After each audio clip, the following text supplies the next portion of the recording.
See you പുറത്തിറങ്ങിക്കഴിഞ്ഞ് ഗെയിമിൻ്റെ team അംഗങ്ങളുമായി സംസാരിക്കുന്നുണ്ട്. ഇങ്ങനെയുള്ള ഹൊറർ ഐറ്റംസ് ഒക്കെ ഗെയിമിൽ ഉൾപ്പെടുത്തിയിട്ടുണ്ട് എന്നുള്ള വിവരം പ്ലേയേഴ്സിന് മുന്നേ തന്നെ നൽകണം എന്നൊരു സജഷൻ അവൻ ബാക്കിയുള്ള ടീം അംഗങ്ങളോടായി പറയുന്നുണ്ട്. ശരിക്കും ഗെയിം തുടങ്ങുന്നതിന് മുമ്പ് എല്ലാവരോടും അതിനെപ്പറ്റി പറഞ്ഞതായിരുന്നു. ഹൂഷു അവസാന നിമിഷം വന്ന് ഗെയിമിൽ കയറിയതുകൊണ്ടാണ് അവൾ അതിനെപ്പറ്റി അറിയാതെ പോയത്. എന്തായാലും ഇനി ഇങ്ങനെയുള്ള സംഭവങ്ങളൊന്നും ഉണ്ടാവാതെ ശ്രദ്ധിക്കാൻ വേണ്ട കാര്യങ്ങൾ ചെയ്യാമെന്ന് അവൻ ഉറപ്പ് കൊടുക്കുന്നുണ്ട്. ഹൂഷു ഗെയിം കഴിഞ്ഞ് പുറത്തേക്ക് ഇറങ്ങിയപ്പോൾ മഴ പെയ്യുന്നുണ്ടായിരുന്നു.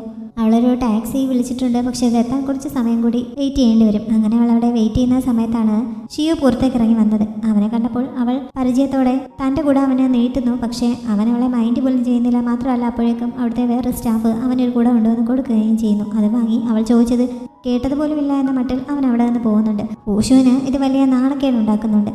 എന്തായാലും ഇനി കുറച്ച് നാളത്തേക്ക് ഗെയിം കളിക്കേണ്ട എന്ന് ഹൂഷു തീരുമാനിക്കുന്നുണ്ട്. ഷിയു ഈ സമയം അവൻ്റെ അപ്പാർട്ട്മെൻറ്റിൽ എത്തിയിരുന്നു. അവൻ മറ്റൊരു അപ്പാർട്ട്മെൻറ്റ് തിരയുന്നുണ്ടെങ്കിലും ഇപ്പോൾ തന്നെ അത്യാവശ്യം കോസ്റ്റ്ലി ആയിട്ടുള്ള ഒരു സ്ഥലത്താണ് അവൻ താമസിക്കുന്നത്. പിന്നെന്തിനാണ് ആ ഹൂഷു താമസിക്കുന്ന സ്ഥലത്ത് റൂം തിരയുന്നതെന്ന് ഇപ്പോൾ പറയുന്നില്ല. അവൻ റൂമിലെത്തിയ സമയത്താണ് അവൻ്റെ ഫ്രണ്ട് വിളിച്ചിട്ട് അന്ന് ഗെയിമിൽ പേടിച്ച ആ പ്ലെയറിന് ഫ്രീ ആയിട്ട് കുറച്ച് ഗെയിം വൗച്ചർ നൽകിയിട്ടുണ്ട്, അവൾക്ക് കുറേ തവണ വീണ്ടും ഗെയിം കളിക്കാൻ പറ്റും എന്നൊക്കെ പറയുന്നത്. ഹൂഷുവിനെ പറ്റിയാണ് ഈ പറയുന്നത്. അവൾ തന്നെയാണ് മുമ്പ് അവനെക്കുറിച്ച് വന്ന് അന്വേഷിച്ചിട്ട് പോയതെന്നും ഗോങ് അവനോട് പറയുന്നു. ജസ്റ്റ് അതൊന്ന് കേട്ടതല്ലാതെ ഷിയു അതിനെപ്പറ്റി കൂടുതലൊന്നും അന്വേഷിക്കുന്നില്ല. തൽക്കാലത്തേക്ക് ഗെയിമൊക്കെ മാറ്റി വെച്ചിട്ട് ഹൂഷു റിയാലിറ്റിയിലേക്ക് വന്നിരിക്കുകയാണ്. അടുത്ത ദിവസം മുതൽ അവൾ പുതിയൊരു ജോബിന് വേണ്ടിയിട്ടുള്ള സെർച്ചിങ് തുടങ്ങുന്നു. അതിൻ്റെ ഫസ്റ്റ് സ്റ്റെപ്പായിട്ട് നല്ലൊരു ബയോഡേറ്റ അവൾ പ്രിപ്പയർ ചെയ്തുകൊണ്ടിരിക്കുകയാണ്. ആർക്കിടെക്റ്റ് ആവാൻ വേണ്ടിയിട്ടാണല്ലോ ഇപ്പോൾ അവൾ തയ്യാറെടുക്കുന്നത്. പക്ഷേ ആ ഫീൽഡിൽ അവൾക്ക് ഒട്ടും എക്സ്പീരിയൻസ് ഇല്ല. ആകെയുള്ളത് കോളേജിൽ പഠിച്ചിരുന്ന സമയത്തുള്ള കുറച്ച് പ്രോജക്റ്റുകൾ മാത്രമാണ്. സഹോയുടെ കഫേയിൽ നിന്നാണ് അവളിത് ചെയ്തുകൊണ്ടിരിക്കുന്നത്. ജോലി നഷ്ടമായതുകൊണ്ട് തന്നെ ഹൂഷുവിൻ്റെ പോക്കറ്റ് ഏകദേശം കാലിയായി തുടങ്ങിയിരിക്കുന്നു. എന്തെങ്കിലും വരുമാന മാർഗം ഉടനെ കണ്ടെത്തിയേ പറ്റുള്ളൂ എന്ന് അവൾ പറഞ്ഞപ്പോൾ സാവു തന്നെ അതിനൊരു ഐഡിയ പറഞ്ഞു കൊടുക്കുന്നു. അവൾ താമസിക്കുന്ന റൂമിന് മുകളിൽ ഒരു റൂം ഒഴിഞ്ഞു കിടപ്പുണ്ട്. അതാർക്കെങ്കിലും റെൻറ്റിന് കൊടുത്താൽ അതിൽ നിന്നുള്ള വരുമാനം അവൾക്കൊരു താൽക്കാലിക ആശ്വാസമായിരിക്കുമല്ലോ. അതിനെപ്പറ്റി സാവു പറഞ്ഞപ്പോൾ അവൾക്കും അത് നല്ല ഐഡിയ ആയി തോന്നുന്നുണ്ട്. അടുത്ത ദിവസം രാവിലെ അവൾ വീടിനടുത്തുള്ള ഒരു ഷോപ്പിൽ നിന്ന് കുറച്ച് സാധനങ്ങൾ വാങ്ങാനായി പോകുന്നു.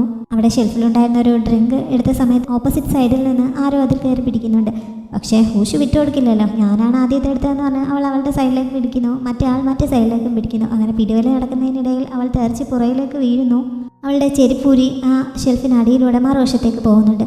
അങ്ങനെ അവൾ ഒന്തിച്ചാടി മറുവശത്തേക്ക് ചെല്ലുന്നു. അവിടെ ചെന്നപ്പോൾ അവിടെ ഉണ്ടായിരുന്നത് ഷിയു ആയിരുന്നു. അവനാണ് അവളുമായി ആ ഡ്രിങ്കിന് വേണ്ടി മത്സരിച്ചുകൊണ്ടിരുന്നത്. അവളുടെ ചെരുപ്പ് അവൻ്റെ മുന്നിലാണ് വീണ് കിടക്കുന്നത്. അവനതെടുത്ത് അവളുടെ മുന്നിൽ കൊണ്ടിട്ട് കൊടുക്കുന്നു. എന്നിട്ട് അവൾ അറിയാത്ത മട്ടിൽ അവിടെ നിന്ന് പോകുന്നുമുണ്ട്. മുമ്പത്തെ പോലെ തന്നെ അറിയില്ല എന്ന മട്ടിലാണല്ലോ അവൻ ഇപ്പോഴും പോകുന്നത്. അത് അവളെ ദേഷ്യം പിടിപ്പിക്കുന്നുണ്ട്. എന്തായാലും അവൾ വേഗം ബില്ലടിച്ചിട്ട് അവൻ്റെ പിന്നാലെ പോകുന്നു. അവൾക്ക് പോകേണ്ട അതേ വഴിയിൽ കൂടി തന്നെയാണ് അവൻ പോകുന്നത്. അതുകൊണ്ട് അവൾ അവൻ്റെ പുറകെ തന്നെ പോകുന്നു. അവൻ വിചാരിക്കുന്നത് അവൾ തന്നെ ഫോളോ ചെയ്ത് വരികയാണെന്നാണ്. കുറേ മുന്നോട്ട് ചെന്നിട്ടും അവൾ വീണ്ടും അവൻ്റെ പുറകെ തന്നെയുണ്ട്. അവസാനം അവൻ തിരിഞ്ഞു നിന്നിട്ട് നീ എന്തിനാണ് എന്നെ ഫോളോ ചെയ്യുന്നത് എന്ന് അവളോട് ചോദിക്കുന്നുണ്ട്. ഞാൻ ആരെയും ഫോളോ ചെയ്തതല്ല എന്നവൾ പറഞ്ഞപ്പോഴേക്കും അവളെ പരിചയമുള്ള ഒരാൾ അങ്ങോട്ടേക്ക് ഇറങ്ങി വന്ന് സംസാരിക്കുന്നു. അങ്ങനെ അത് തന്നെയാണ് അവളുടെ വീടെന്ന് അവന് മനസ്സിലാവുന്നുണ്ട്. വഴി മാറിത്തരാൻ അവനോട് കുറച്ച് റഫായിട്ട് പറഞ്ഞിട്ട് അവൾ അകത്തേക്ക് കയറി പോകുന്നു. അവൻ വീണ്ടും അവിടെ ഒരു റൂം അന്വേഷിച്ച് വന്നിരിക്കുകയാണ്. ഹൂഷുവിന് റൂമിലെത്തിയിട്ടും കൽപ്പ് തീരുന്നുണ്ടായിരുന്നില്ല. അവൻ തന്നെ അറിയാത്ത മട്ടിൽ നടക്കുന്നതാണ് അവളെ ഇത്രയധികം ദേഷ്യം പിടിപ്പിച്ചിരിക്കുന്നത്. ഈ സമയത്ത് അവൻ റൂം അന്വേഷിച്ച് വന്നിടത്ത് ഭയങ്കര ബഹളം നടക്കുന്നത് അവൾക്ക് ഇവിടെ ഇരുന്നുകൊണ്ട് തന്നെ കേൾക്കാൻ പറ്റുന്നു. അവൻ അന്വേഷിച്ച് വന്നിരുന്ന റൂം കൊടുക്കാൻ ആ അമ്മയുടെ മകൻ സമ്മതിക്കാത്തതാണ് പ്രശ്നം. അങ്ങനെ ഷീവിന് റൂം കിട്ടാതെ തിരികെ പോവേണ്ടി വരുന്നുണ്ട്. ഇനി ഏതെങ്കിലും റൂം വേക്കൻ്റ് ആവുകയാണെങ്കിൽ ഉടനെ അവനെ അറിയിക്കാമെന്ന് അവനുമായിട്ട് ഡീലിങ്ങിന് വന്ന ആൾ അവനെ അറിയിക്കുന്നു. ഇവർ ഈ സംസാരിക്കുന്നതൊക്കെ ഹൂഷു ബാൽക്കണിയിൽ നിന്ന് കാണുന്നുണ്ടായിരുന്നു. അവൾ അകത്തേക്ക് കയറി പോയിട്ട് റൂം ഒഴിവുണ്ട് എന്നുള്ളത് എഴുതിക്കൊണ്ട് വന്ന് അവിടെ ഒരു ബോർഡിൽ ഒട്ടിക്കുന്നു. ഷിയു ഇത് കാണുന്നുണ്ട്. അവൻ ആ ലൈനിൽ തന്നെ വേറൊരു റൂമിന് കുറേ അന്വേഷണം നടത്തുന്നുണ്ടെങ്കിലും നേരത്തെ അവൻ റൂം അന്വേഷിച്ച് പോയിടത്തെ ആ അമ്മയുടെ മകൻ ഇവന് റൂം കൊടുക്കരുതെന്ന് അവിടെയുള്ള എല്ലാവരോടും പറഞ്ഞിരിക്കുന്നതിനാൽ അവന് അവിടെ ആരും റൂം നൽകാൻ തയ്യാറല്ല എന്ന് അവനുമായി നേരത്തെ ഡീൽ ചെയ്ത ആൾ അവനെ വിളിച്ച് അറിയിക്കുന്നുണ്ട്. അവനാണെങ്കിൽ അവിടെ തന്നെ താമസിച്ചേ പറ്റുള്ളൂ എന്ന വാശിയിലാണ്. അങ്ങനെയാണെങ്കിൽ ഹൂഷുവിനെ ഒന്ന് കോൺടാക്ട് ചെയ്യാൻ അയാൾ പറയുന്നുണ്ട്. അയാൾക്ക് നേരിട്ട് അവളുമായി ഡീൽ ഉണ്ടാക്കാൻ പറ്റില്ല, കാരണം ഏജൻസ് വഴിയുള്ള ഇടപാടിന് തയ്യാറല്ല എന്ന് അവൾ ആ നോട്ടീസിൽ എഴുതിയിട്ടുണ്ടായിരുന്നു. അതുകൊണ്ട് ഇവൻ നേരിട്ട് പോയൊന്ന് കോൺടാക്ട് ചെയ്ത് നോക്കാൻ അയാൾ സജസ്റ്റ് ചെയ്യുന്നു. അത് കഴിഞ്ഞപ്പോഴാണ് ഗോങ് അവൻ്റെ അടുത്തേക്ക് വന്നത്. ഷുയുവിൻ്റെ സഹായം കൊണ്ട് ഗോങ്ങിനിപ്പോൾ ഏതോ ഒരു വലിയ VR പ്രോജക്റ്റ് കിട്ടിയിരിക്കുകയാണ്. അതിന് അവൻ നന്ദി പറയുന്നു. എപ്പോഴെങ്കിലും പ്രത്യുപകാരം ചെയ്യാമെന്ന് പറയുന്നുണ്ട്. മറ്റൊരു സമയത്തേക്ക് അത് മാറ്റി വെക്കണ്ട, ഇപ്പോൾ തന്നെ പ്രത്യുപകാരം ചെയ്യാൻ പറഞ്ഞ് ഷുയു അവനെ കൊണ്ട് ഹൂഷുവിനോട് ആ റൂം ചോദിപ്പിക്കാനുള്ള കാര്യങ്ങൾ ഏർപ്പാടാക്കുന്നുണ്ട്. ഹൂഷു ഈ റൂം റെൻറ്റിനുണ്ടെന്ന് പറഞ്ഞ് പരസ്യം കൊടുത്തിട്ട് കുറച്ച് ദിവസങ്ങളായിരിക്കുന്നു. പക്ഷെ അവൾക്ക് ഇതുവരെ പോസിറ്റീവായിട്ടുള്ള റിപ്ലൈ ഒന്നും കിട്ടിയിട്ടില്ല. അതുകൊണ്ട് അവിടെ ചെറിയ മാറ്റങ്ങളൊക്കെ വരുത്താൻ തീരുമാനിച്ച് വലിയൊരു കബോർഡൊക്കെ അവൾ വാങ്ങി വെക്കുന്നുണ്ട്. സാവു ആണ് സഹായത്തിന് കൂടെ ഉള്ളത്. അവളുടെ കോളേജിലെ കുറേ സാധനങ്ങളൊക്കെ ഒരു കാർഡ്ബോർഡിനാക്കി വെച്ചിരുന്നത് രണ്ടുപേരും കൂടി താഴെ ലിവിംഗ് റൂമിലേക്ക് കൊണ്ടുപോകാൻ തുടങ്ങുന്നുണ്ട്. ആ ബെഡ് കുറച്ച് കംപ്ലൈൻ്റ് ഉള്ളതാണ്, അതും കൂടി മാറ്റണമെന്ന് ഉഷ ചോദിക്കുന്നുണ്ടെങ്കിലും എല്ലാം ഇങ്ങനെ കാശ് കൊടുത്ത് മാറ്റി കഴിഞ്ഞിട്ടും ആരും അവിടെ വന്ന് താമസിക്കാൻ തയ്യാറായില്ലെങ്കിൽ വെറുതെ ക്യാഷ് വേസ്റ്റ് ആവില്ലേ, അതുകൊണ്ട് തൽക്കാലം അതിൻ്റെ ആവശ്യമില്ല എന്ന് പറഞ്ഞ് സാഹു അവളെ തടയുന്നുണ്ട്.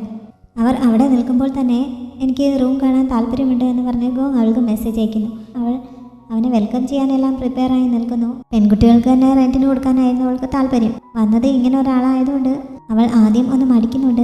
ആണുങ്ങൾക്ക് തരാൻ എന്തെങ്കിലും ബുദ്ധിമുട്ടുണ്ടോ? എനിക്ക് പ്രത്യേകിച്ച് ദുശീലങ്ങളൊന്നുമില്ല, ഞാൻ അറിയാത്ത ആരെയും ഇങ്ങോട്ടേക്ക് കൂട്ടിക്കൊണ്ട് വരില്ല, മര്യാദയ്ക്ക് നിന്നോളാം എന്നൊക്കെ അവൻ പറഞ്ഞപ്പോൾ അകത്തേക്ക് കയറി റൂമെല്ലാം കണ്ടോളാൻ അവൾ പറയുന്നു. അങ്ങനെ അവനെ അകത്തേക്ക് കൂട്ടിക്കൊണ്ട് പോയി അവിടുത്തെ സൗകര്യങ്ങളൊക്കെ അവൾ കാണിച്ചു കൊടുക്കുന്നുണ്ട്. താഴെയാണ് മാസ്റ്റർ ബെഡ്റൂം, അവിടെയാണ് അവൾ സ്റ്റേ ചെയ്യുന്നത്. അത് കാണിച്ചു കൊടുത്ത ശേഷം അവൾ അവനെ മുകളിലേക്ക് കൂട്ടിക്കൊണ്ടുപോയി അവൻ താമസിക്കാനുള്ള സ്ഥലം കാണിച്ചു കൊടുക്കുന്നു. അത് കണ്ടപ്പോൾ പല കുറ്റങ്ങളും അവൻ പറയുന്നുണ്ട്. അവിടെ സ്പേസ് കുറവാണ്, തണുപ്പ് കാലമായാൽ പെട്ടെന്ന് തണുപ്പാവും, അതേപോലെ വെയിൽ കൊള്ളാൻ പറ്റിയ സ്ഥലമില്ല എന്നൊക്കെ അവൻ വായിൽ തോന്നിയ കുറേ കുറ്റങ്ങളൊക്കെ പറയുന്നുണ്ട്. ഊഷു അതിനൊന്നും പ്രത്യേകിച്ച് എതിർപ്പ് പറയുന്നില്ല. ഞാൻ കുറച്ച് വെള്ളം എടുത്തുകൊണ്ട് വരാമെന്ന് പറഞ്ഞാൽ അവൾ താഴേക്ക് പോകുന്നു.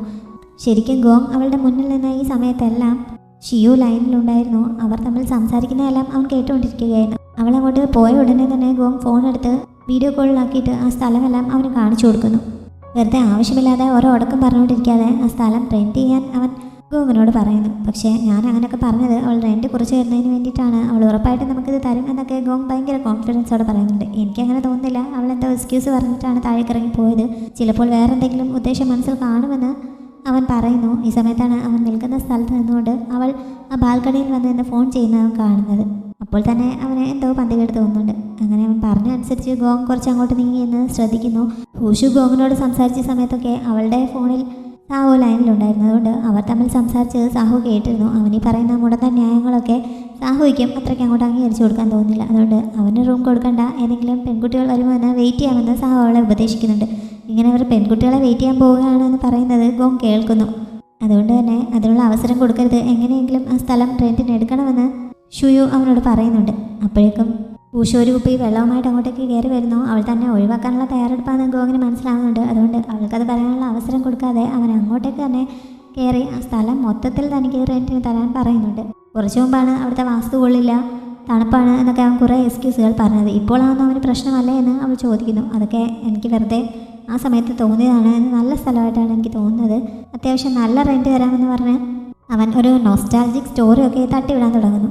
കുട്ടിക്കാലത്ത് ഇതേപോലെയുള്ള ഒരു ലൈനിലാണ് മുത്തശ്ശനൊപ്പം താമസിച്ചത്, അതുകൊണ്ടാണ് ഇപ്പോൾ ഇവിടെ തന്നെ താമസിക്കണമെന്ന് ആഗ്രഹിക്കുന്നത്, മുത്തശ്ശൻ ഇപ്പോൾ മരിച്ചു പോയെന്നൊക്കെ പറഞ്ഞ് അവനൊരു കഥ തന്നെ ഉണ്ടാക്കി പറയുന്നുണ്ട്. ഷുയു ഇതൊക്കെ ഫോണിലൂടെ കേട്ടുകൊണ്ട് നിൽക്കുകയാണല്ലോ. ഗെയിമിൽ 3-4 തവണ ഹൂഷുവിനെ നേരിടേണ്ടി വന്നതുകൊണ്ട് തന്നെ അവൾ ഇങ്ങനത്തെ കഥകളൊന്നും വിശ്വസിക്കുന്ന ഒരു പൊട്ടിയല്ല, അത്യാവശ്യം നല്ല ബുദ്ധിയുള്ളവളാണെന്ന് അവനെ നേരിട്ടറിയാവുന്നതാണല്ലോ. അതുകൊണ്ട് തന്നെ ഇങ്ങനെയുള്ള നമ്പറൊന്നും ഇറക്കി വെറുതെ സമയം വേസ്റ്റ് ആക്കണ്ട, കാര്യം സംസാരിക്കുന്നതായിരിക്കും നല്ലതെന്ന് ഷുയു അവന് മുന്നറിയിപ്പ് നൽകുന്നു. ഗോങ് പക്ഷേ ഭയങ്കര കോൺഫിഡൻസോടെ അവളെ തനിക്കിപ്പോൾ വീഴ്ത്താൻ പറ്റും എന്ന രീതിയിൽ സംസാരിച്ചുകൊണ്ട് നിൽക്കുകയാണ്. അവസാനം നിന്റെ നാടകം മതിയാക്കാൻ പറഞ്ഞ് ഷുയുവിന് അവനോട് ദേഷ്യപ്പെടേണ്ടി വരുന്നുണ്ട്. ഹൂഷു ഇപ്പോഴും അവനെ ഒഴിവാക്കാൻ തന്നെയാണ് ശ്രമിക്കുന്നത്. ഇവിടെ എൻ്റെ ഒരുപാട് സാധനങ്ങളുണ്ട്, ഇതെല്ലാം ഇവിടെ നിന്ന് പെറുക്കിക്കൊണ്ട് വേറെ സ്ഥലത്തേക്ക് മാറുന്നത് പോസിബിളായിട്ടുള്ള കാര്യമല്ല, വളരെ ബുദ്ധിമുട്ടാണ് എന്നൊക്കെ അവൾ പറഞ്ഞപ്പോൾ അവളുടെ റൂം അടച്ചു തന്നെ സൂക്ഷിച്ചാൽ മതി, അതിനുള്ളിൽ അവളുടെ സാധനങ്ങളൊക്കെ വെക്കുന്നതിൽ തനിക്ക് യാതൊരു പരാതിയുമില്ല, മുകളിലത്തെ റൂം മാത്രം തനിക്ക് തന്നാൽ മതി, പക്ഷേ ഇങ്ങനെ ഒരാണും പെണ്ണും ഒരുമിച്ച് താമസിക്കുന്നത് ശരിയാവില്ല, അതുകൊണ്ട് അവൾ തൽക്കാലത്തേക്ക് വേറെ എങ്ങോട്ടെങ്കിലും മാറി താമസിച്ചാൽ മതി എന്നൊക്കെ ഗോങ് പറയുന്നു. അത്യാവശ്യം നല്ലൊരു റെൻറ്റും അവൻ ഓഫർ ചെയ്യുന്നു. റെൻറ്റ് കേട്ടപ്പോൾ തന്നെ ഹൂഷുവിൻ്റെ കണ്ണ് തള്ളുന്നുണ്ട്. അപ്പോഴാണ് ഇത് പോരെങ്കിൽ കുറച്ചുകൂടെ കൂട്ടി തരാമെന്ന് പറഞ്ഞ് അവനത് ഒന്നുകൂടി കൂട്ടിയത്. 3 മാസത്തെ പൈസ ഒന്നിച്ച് തരാമെന്നും കൂടി അവൻ പറയുന്നു. പിന്നെ ഹൂഷു ഒന്നും ചിന്തിക്കാനും നിന്നില്ല. റൂം അപ്പോൾ തന്നെ അവന് നൽകിയിട്ട് അവളുടെ സാധനങ്ങളും പെറുക്കിയെടുത്ത് അവിടെ നിന്ന് പുറത്തേക്ക് പോകുന്നുണ്ട്. സാവുയുടെ കഫേയിലേക്ക് തന്നെയാണ് അവൾ പോയത്. അതിന് മുകളിലായിട്ട് കുറച്ച് സ്പേസ് വെറുതെ കിടപ്പുണ്ട്, അവിടെ തൽക്കാലം സ്റ്റേ ചെയ്യാമെന്നാണ് അവൾ വിചാരിക്കുന്നത്. അവിടെ ഒരാൾക്ക് താമസിക്കാൻ പറ്റിയ സൗകര്യത്തിലൊന്നുമല്ല ഇപ്പോൾ കിടക്കുന്നത്. ഇങ്ങനെ അഡ്ജസ്റ്റ് ചെയ്യേണ്ട കാര്യമുണ്ടോ? നിനക്ക് കാശിന് ഇത്ര ബുദ്ധിമുട്ടുണ്ടെങ്കിൽ എന്നോട് ചോദിച്ചാൽ കുറച്ചൊക്കെ തരാൻ ഞാൻ തയ്യാറാണ് എന്ന് സാവു പറഞ്ഞപ്പോൾ 3 മാസത്തെ കാര്യമല്ലേ, അതെന്തായാലും എനിക്ക് അഡ്ജസ്റ്റ് ചെയ്യാൻ പറ്റും എന്ന് പറഞ്ഞ് ഹൂഷു സമാധാനിപ്പിക്കുന്നു. താമസിക്കാനുള്ള സ്ഥലം റെഡിയായതോടെ കൊണ്ടുപോകാനുള്ള സാധനങ്ങളൊക്കെ ഷൂയു എടുത്ത് പാക്ക് ചെയ്യുന്നുണ്ട്. കൂട്ടത്തിൽ അവൻ അച്ഛനൊപ്പം നിൽക്കുന്ന കുട്ടിക്കാലത്തെ ഒരു ചിത്രം കൂടി അവനെടുത്ത് വെക്കുന്നുണ്ട്. അന്ന് രാത്രി ഏതോ ഒരു ബിൽഡിംഗ് തകർന്നു വീണുണ്ടായ ആക്സിഡൻറ്റിൽ ആരൊക്കെയോ കൊല്ലപ്പെട്ടതൊക്കെ സ്വപ്നം കണ്ടുകൊണ്ട് അവൻ ഞെട്ടി ഉണരുന്നുണ്ട്. ശരിക്കും അവൻ്റെ ചെറുപ്പകാലത്ത് നടന്ന ഒരു ആക്സിഡൻ്റാണത്. അതിനെപ്പറ്റിയുള്ള ഓർമ്മകൾ ഇപ്പോഴും അവനെ ഇങ്ങനെ വേട്ടയാടിക്കൊണ്ടിരിക്കുകയാണ്. എന്തായാലും അടുത്ത ദിവസം രാവിലെ തന്നെ അവൻ അവിടെ നിന്ന് റൂം ചേഞ്ച് ആക്കുന്നുണ്ട്. ഹൂഷു ഇപ്പോൾ സാഹുയുടെ കഫേക്ക് മുകളിലാണല്ലോ താമസിക്കുന്നത്. ഈ കഫേ നിൽക്കുന്നത് ഈ ഗെയിം സെൻ്ററൊക്കെ ഉള്ള ഒരു ഇൻഡസ്ട്രിയൽ പാർക്കിനുള്ളിലാണ്. അതുകൊണ്ട് തന്നെ അവൾ അവിടെ സ്റ്റേ ചെയ്യുന്നതിന് പാർക്കിൻ്റെ മാനേജറിൽ നിന്ന് പെർമിഷൻ വാങ്ങിയതാണ്. അതിനുവേണ്ടി അവളുടെ ID-യുടെ ഫോട്ടോ ഒന്ന് തനിക്ക് അയച്ചു തരണമെന്ന് അന്ന് രാവിലെ സാഹു അവളെ വിളിച്ച് അറിയിക്കുന്നുണ്ട്. അപ്പോഴാണ് തലേ ദിവസം വാടക കരാർ സൈൻ ചെയ്യാൻ പോയ സമയത്ത് ID കാർഡ് അവിടെ വെച്ച് മറന്നുവെന്ന് ഹൂഷു ഓർക്കുന്നത്. അങ്ങനെ അതെടുക്കുന്നതിന് വേണ്ടി അവൾക്ക് അങ്ങോട്ടേക്ക് പോകേണ്ടി വരുന്നു. ഷിയു ഈ സമയം ആ റൂമിലെത്തി അവൻ്റെ സാധനങ്ങളൊക്കെ അൺപാക്ക് ചെയ്യാൻ തുടങ്ങുകയായിരുന്നു. ഈ സമയത്താണ് കട്ടിലിൻ്റെ സൈഡിൽ ഒട്ടിച്ചിരിക്കുന്ന ബമ്പർ പാഡ് അവൻ്റെ ശ്രദ്ധയിൽപ്പെട്ടത്. അത്ര ചെറിയ കാര്യങ്ങൾ പോലും ഹൂഷു എത്രത്തോളം കെയർ ചെയ്യുന്നുണ്ട് എന്നുള്ള സൂചനയാണല്ലോ അത്. അതവന് ചെറുതായ ഒരു നല്ല ഇംപ്രഷൻ നൽകുന്നുണ്ട്. ഈ സമയത്താണ് ഹൂഷു വന്ന് ഡോറിൽ തട്ടിയത്. അങ്ങനെ അവൻ താഴേക്ക് ഇറങ്ങി ചെല്ലുന്നു. വാതിൽ തുറക്കുന്നതിന് മുമ്പ് തന്നെ അവളുടെ ശബ്ദം പുറത്തുനിന്ന് കേൾക്കുന്നതിനാൽ അവൻ വാതിൽ തുറക്കുന്നില്ല. അവൻ അകത്തുണ്ട് എന്നൊക്കെ അവൾ പുറത്തുനിന്ന് ചോദിക്കുന്നുണ്ടെങ്കിലും അവൻ മിണ്ടാതെ നിൽക്കുകയാണ്. ഹൂഷു അവിടെ നിന്നുകൊണ്ട് തന്നെ ഗോങ്ങിൻ്റെ നമ്പറിലേക്ക് തൻ്റെ ID കാർഡ് അതിനുള്ളിൽ വെച്ച് മറന്നുപോയി അതെടുക്കാനായി അവിടെ വന്നിട്ടുണ്ട് എന്നൊക്കെ മെസ്സേജ് അയക്കുന്നു. അങ്ങനെ ഗോങ് ഈ സമയം ഷിയുവിൻ്റെ ഫോണിലേക്ക് വിളിക്കുന്നു. അകത്ത് അവൻ്റെ ഫോൺ റിങ് ചെയ്യുന്നത് പുറത്ത് നിന്നുകൊണ്ട് ഹൂഷു കേൾക്കുന്നു. അതുകൊണ്ട് അവൻ അകത്തുണ്ട് എന്ന് അവൾക്ക് മനസ്സിലാവുന്നു. അവനും ഇനി ഒളിക്കാൻ പറ്റാത്ത അവസ്ഥയാവുന്നു. അവൾ പറയുന്നത് പോലെ ID കാർഡ് അവിടെ ഉണ്ടോ എന്ന് അവൻ തിരയുന്നുണ്ട്. സോഫയിൽ നിന്ന് അവനത് കിട്ടുന്നു. അവൻ ഡോർ കുറച്ച് തുറന്നിട്ട് ID കാർഡ് പുറത്തേക്ക് നൽകുന്നു. അവൻ്റെ മുഖമൊന്നും അവൾക്ക് കാണാൻ പറ്റാത്ത രീതിയിലാണ്. അവളത് വാങ്ങിക്കഴിഞ്ഞപ്പോൾ ഉടൻ തന്നെ ഡോർ ക്ലോസ് ചെയ്യുകയും ചെയ്യുന്നുണ്ട്. എന്തെങ്കിലും കുഴപ്പമുണ്ടോ എന്ന് അവൾ ചോദിച്ചപ്പോൾ എനിക്ക് ഒരു അലർജി വന്നത് കാരണം ഇപ്പോൾ അവളെ കാണാൻ പറ്റില്ല എന്നാണ് അവൻ പറഞ്ഞത്. ഇങ്ങോട്ട് വന്ന് കയറിയപ്പോൾ തന്നെ അവന് അലർജി ആയോ എന്ന് ഹൂഷു സംശയിക്കുന്നുണ്ട്. എന്തായാലും അവൾ പോയി അലർജിക്കുള്ള കുറച്ച് മരുന്ന് വാങ്ങി ആ ഡോറിൻ്റെ അടുത്ത് കൊണ്ട് വെച്ചിട്ട് ഇപ്പോൾ ഈ ഒരു അവസ്ഥയിൽ അവന് പുറത്തേക്ക് ഇറങ്ങാൻ ബുദ്ധിമുട്ടുണ്ടായിരിക്കുമല്ലോ, അതുകൊണ്ട് ഇത് കഴിക്കാൻ പറഞ്ഞിട്ട് പോകുന്നു. അവൾ പോയി കഴിഞ്ഞപ്പോൾ അവൻ വാതിൽ തുറന്ന് ആ മരുന്ന് എടുക്കുന്നുണ്ട്. ഇതും അവളുടെ കെയറിങ്ങിൻ്റെ ഒരു രീതിയാണല്ലോ. അതും അവനെക്കുറിച്ച് ഇമ്പ്രസ് ചെയ്യിക്കുന്നുണ്ട്. പക്ഷേ അവൾ കുറച്ച് മുന്നോട്ട് ചെന്നപ്പോൾ തന്നെ മരുന്നിൻ്റെ പേയ്മെൻറ്റ് അവൻ ഇട്ട് കൊടുക്കുന്നു. അവൻ കാശിൻ്റെ കാര്യത്തിൽ ഇത്ര കറക്റ്റാണോ എന്ന് ഹൂഷു അമ്പരക്കുന്നുണ്ട്. ഈ സമയത്താണ് സാഹു കടയിൽ നല്ല തിരക്കാണ്, അവളുടെ ഹെൽപ്പ് കൂടി ആവശ്യമുണ്ട് എന്ന് പറഞ്ഞ് അവളെ വിളിക്കുന്നത്. അങ്ങനെ അവൾ വേഗം അങ്ങോട്ടേക്ക് ചെല്ലുന്നു. ആ ഗെയിം സെൻറ്ററിൽ വന്ന കസ്റ്റമേഴ്സിൻ്റെ ഓർഡേഴ്സാണ് സാഹുയ്ക്ക് കൂടുതലും വരുന്നത്. അതുകൊണ്ടാണ് ഇന്ന് ഇത്ര തിരക്ക് അനുഭവപ്പെടുന്നത്. കുറേ ഓർഡർ അങ്ങോട്ടേക്ക് ഡെലിവർ ചെയ്യാനുണ്ടായിരുന്നു. അതൊക്കെ അവൾ ഹൂഷുവിൻ്റെ കയ്യിൽ കൊടുത്തു വിടുന്നു. അങ്ങനെ അത് കൊടുക്കാനായി പോകുന്ന സമയത്താണ് ഗോങ് ഒരു പ്രീമിയം കാറിൽ അവിടെ വന്ന് ഇറങ്ങുന്നത് അവൾ കാണുന്നത്. അങ്ങനെ അവൻ റിച്ച് ആണെന്ന് അവൾക്ക് മനസ്സിലാവുന്നു. മാത്രമല്ല അവൻ കുറച്ച് മുമ്പ് പറഞ്ഞതുപോലെ അവൻ എന്തെങ്കിലും അലർജി ഉള്ളതിൻ്റെ യാതൊരു ലക്ഷണവുമില്ലല്ലോ. അതുകൊണ്ട് കള്ളം പറഞ്ഞതായിരിക്കുമോ എന്ന് അവൾ സംശയിക്കുന്നു. അവൻ്റെ കാറിൻ്റെ അടുത്ത് വന്ന് രജിസ്ട്രേഷൻ നമ്പർ നോക്കിയപ്പോൾ ലോക്കൽ നമ്പർ ആണ് എന്നും അവൾക്ക് മനസ്സിലാവുന്നുണ്ട്.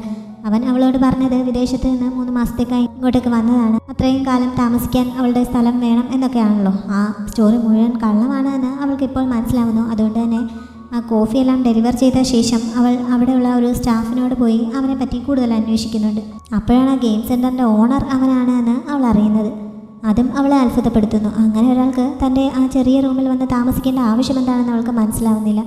ഈ സമയത്ത് തന്നെ ആ ഗെയിമിലെ മറ്റൊരു NPC അങ്ങോട്ടേക്ക് വന്നിട്ട് ഈ ഗോങ്ങിനെ പറ്റി അവിടെ ഉണ്ടായിരുന്ന സ്റ്റാഫിനോട് സംസാരിക്കുന്നുണ്ട്. ഗോങ് ഇന്ന് പുതിയൊരു കാറിലാണ് വന്നിരിക്കുന്നത്. അവൻ ഇടയ്ക്കിടെ ഗേൾ ഫ്രണ്ട്സിനെ മാറ്റാറുണ്ട്. അങ്ങനെ പുതിയൊരു ഗേൾ ഫ്രണ്ട് വരുമ്പോഴാണ് അവനിങ്ങനെ കാറും മാറ്റാറുള്ളത്. അതുകൊണ്ട് ഇന്ന് ചിലപ്പോൾ പുതിയ ഗേൾ ഫ്രണ്ടിനെ കിട്ടിക്കാണും എന്ന് ആ NPC അവിടെ നിന്ന് പറയുന്നതും ഹൂഷു കേൾക്കാനിടയാവുന്നു. ഇതെല്ലാം കേട്ടിട്ട് തിരികെ പോകാൻ തുടങ്ങിയിട്ടും ഹൂഷുവിന് ഒരു സമാധാനവും കിട്ടുന്നില്ല. കാരണം അവൻ തന്നോട് പറഞ്ഞ കാര്യങ്ങളൊക്കെ കള്ളമാണ്. അപ്പോഴാണ് ഇനി മറ്റാർക്കെങ്കിലും വേണ്ടി ആയിരിക്കുമോ അവൻ ഈ റൂം റെൻറ്റ് ചെയ്തത് എന്നുള്ള സംശയം അവൾക്ക് തോന്നിയത്. അങ്ങനെ അന്നവൾ ആ അപ്പാർട്ട്മെൻറ്റിന് കുറച്ച് അപ്പുറത്തായി പോയി മറഞ്ഞു നിൽക്കുന്നു. അവൾ ചെന്ന് അല്പസമയത്തിനുള്ളിൽ തന്നെ ഷിയു അങ്ങോട്ടേക്ക് കയറി പോകുന്ന അവൾ കാണുന്നുണ്ട്. നോക്കിയപ്പോൾ അവൻ കറക്റ്റ് മുകളിലെത്താനുള്ള സമയമായപ്പോഴേക്കും മുകളിലെ മുറിയിൽ ലൈറ്റ് തെളിയുന്നതും അവൾ കാണുന്നു. അതോടെ അവന് വേണ്ടിയിട്ടാണ് ഗോങ് ആ റൂം റെൻറ്റ് ചെയ്തതെന്ന് അവൾക്ക് മനസ്സിലാവുന്നു. ഇതവളെ വല്ലാതെ ദേഷ്യം പിടിപ്പിക്കുന്നുണ്ട്. അന്ന് രാത്രി കിടന്നിട്ട് അവൾക്ക് ഉറക്കം വരുന്നില്ല. ഒന്നാമത് കഴിഞ്ഞ തവണ ഗെയിമിൽ അവൻ അവളെ ചീറ്റ് ചെയ്ത് ജയിച്ചതാണല്ലോ. ഇതിപ്പോൾ തന്നെ ചീറ്റ് ചെയ്ത് ബലമായി പിടിച്ചിരുത്തി തൻ്റെ റൂമിൻ്റെ എഗ്രിമെൻറ്റ് സൈൻ ചെയ്തതുപോലെയൊക്കെയാണ് അവൾക്ക് ഫീൽ ചെയ്യുന്നത്. അങ്ങനെ സ്വപ്നം കണ്ടവൾ ഞെട്ടി ഉണരുന്നുമുണ്ട്. അങ്ങനെ സകല സമാധാനവും നഷ്ടപ്പെട്ടതുകൊണ്ട് അന്ന് രാവിലെ തന്നെ അവനിട്ട് പണി കൊടുക്കാനായി അവൾ പുതിയൊരു ബെഡ് വാങ്ങി അങ്ങോട്ടേക്ക് ചെല്ലുന്നു. ഈ റൂമിന് സൗണ്ട് പ്രൂഫ് ഒന്നും അധികം ഇല്ലാത്തതുകൊണ്ട് താഴത്തെ ബഹളം അകത്തുണ്ടായിരുന്ന ഷിയു കേൾക്കുന്നു. അങ്ങനെ അവൻ പുറത്തേക്ക് ഇറങ്ങി നോക്കുന്നുണ്ട്. അവൾ 2 ജോലിക്കാരെയും കൊണ്ട് എന്തോ ലഗേജും താങ്ങിപ്പിടിച്ച് അങ്ങോട്ടേക്ക് വരുന്നത് അവൻ കാണുന്നു. അങ്ങോട്ടേക്കാണ് അവളുടെ വരവെന്ന് മനസ്സിലായപ്പോൾ അവൻ വേഗം താഴെ ഇറങ്ങി വന്ന് പുറത്തേക്കിറങ്ങി ഓടാൻ തുടങ്ങുന്നുണ്ടെങ്കിലും അപ്പോഴേക്കും അവർ അവിടെ എത്താറായതുകൊണ്ട് അവൻ തിരിഞ്ഞോടുന്നു. ഈ സമയത്ത് അവൻ്റെ കാലിൽ നിന്ന് ഒരു ചെരുപ്പ് ഊരിപ്പോകുന്നുണ്ട്. അതെടുക്കാനുള്ള സമയം കിട്ടാത്തതുകൊണ്ട് അതില്ലാതെ തന്നെയാണ് അവൻ അകത്തേക്ക് കയറി വാതിലടച്ചത്. ആ ചെരുപ്പ് അവിടെ കിടക്കുന്നത് കണ്ടപ്പോഴേ ഹൂഷുവിന് സീൻ ഏകദേശം മനസ്സിലാവുന്നുണ്ട്. അതുകൊണ്ട് ചെരുപ്പും കയ്യിലെടുത്തുകൊണ്ടാണ് അവൾ ഡോറിൽ ചെന്ന് മുട്ടിയത്.